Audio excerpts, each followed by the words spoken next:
All right, hello everyone. Going to do a little bit of a deep dive on the H. pylori here because, even Wallach has made it seem like antibacterials or antibiotics are the main thing to do for H. pylori.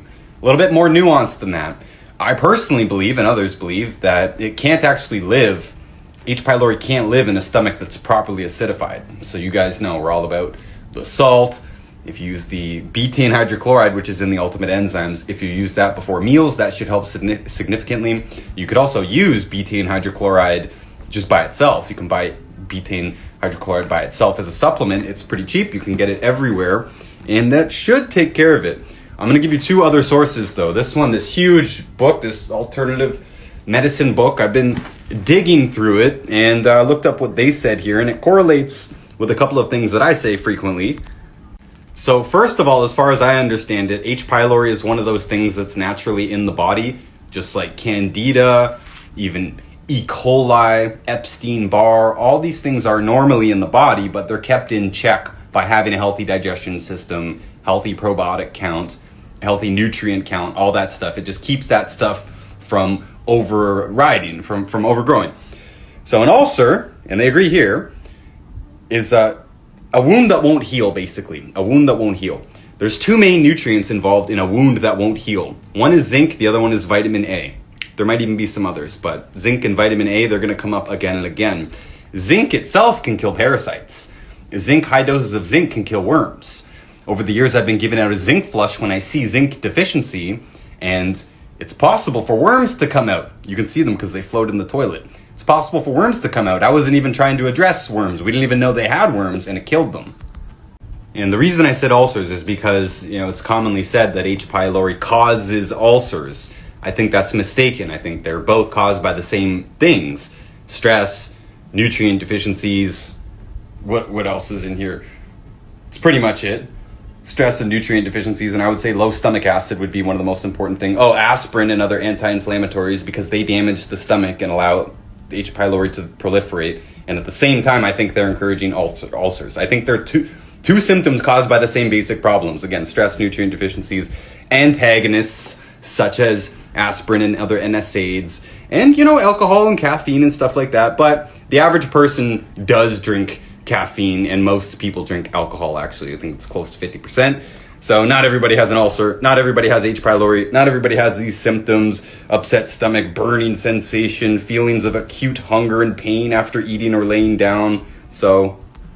And of course, another thing they say is avoid foods that you're allergic to, and you'll find people with, quite serious problems and food reactions and weird bloating and hives and stuff. The food they love the most is the one they're addicted to. Doesn't always have to be gluten, could be dairy, could be chocolate, could be corn. You can do a pulse test and an elimination diet to find any offending foods for you, but generally we say just get off the bad foods anyways. And when you fix your digestion system, usually you can go back to tolerating foods that have always given you a problem or have given you a problem for years. So a couple more things they recommend here. They recommend linseed oil on a salad. We don't recommend oils, you know that, but that's flaxseed. Linseed is flaxseed. That's in our EFA products too, so if you're on that, I would say you're good to go on that. They also recommend drinking aloe before meals, 20 minutes before meals. Aloe has been well known to soothe the stomach. Now, I think this is more of a temporary relief thing than an actual fix. And they also mention cabbage in here, which for the same reason as aloe, it's mucilaginous. So it coats the stomach and the intestines, and it can soothe your stomach and intestines. Both of those things would be, again, a temporary relief medicine, basically, not really a whole fix. I would say acidifying the stomach is the main fix, and getting rid of the cause, whatever it is. If you're taking an aspirin every day, maybe that's the cause. Maybe you need to up the zinc. You can talk to us in the messages about this, by the way. We can talk about doses and all that stuff. I do recommend eating liver for the extra vitamin A. We recommend everybody eat liver 1 to 3 times a week. Doesn't have to be a huge serving, but that's your best food source to me of getting high doses of vitamin A. One other interesting thing here that Dr. Wallach talks about too is bismuth. Bismuth.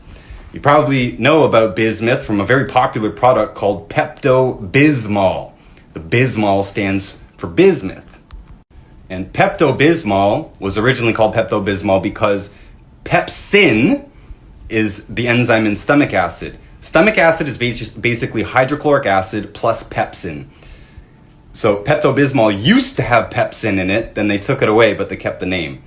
So Pepto-Bismol, pepsin, and bismuth. Both of those things are important. Pepsin is important for stomach acid to work properly.